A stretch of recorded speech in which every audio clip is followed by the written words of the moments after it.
পাঠ কৰিবলৈ লৈছোঁ জিতেন বৰুৱাৰ কবিতা পৰাজয় স্বীকাৰ কৰিছোঁ। উৎসৰ্গা। জন্মৰ সময়তে মগজুত আঘাতপ্ৰাপ্ত হৈ চেৰিব্ৰেল পালচি ৰোগত আক্ৰান্ত হোৱা একমাত্ৰ পুত্ৰ সন্তান দেৱল প্ৰতিমলৈ। পাঠ তৰালি ঘৰফলীয়া। পৰাজয় স্বীকাৰ কৰিছোঁ।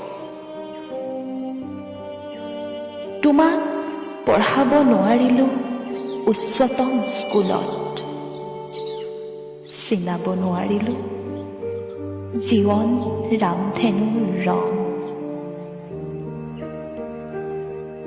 তুমি ৰঙৰ বিপৰীতে থকা ৰংহীন শূন্যতা, তুমি জীৱনৰ বিপৰীতে থকা স্পন্দনহীন উন্মাদনা। তুমি সদায়ে মোৰ কাষত, অথচ মই তুমিহীনতাৰ যন্ত্ৰণাত ছটফটাই থাকোঁ প্ৰতিপল।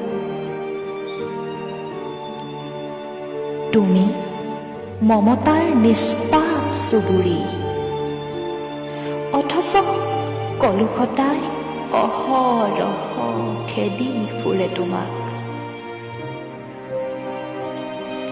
তোমাৰ আহ্বান আছিল জোনাকৰ বাঁহী, অথচ তুমি নিৰুদ্বেগ সকলো উৎসৱৰ প্ৰতি। তুমি জীৱন্ত হৈও মৃত,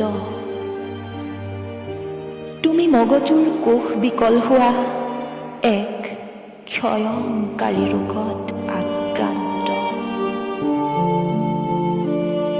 সেই সময় মই পৰাজয় স্বীকাৰ কৰিছোঁ তোমাৰ পিঠিৰ ওচৰত।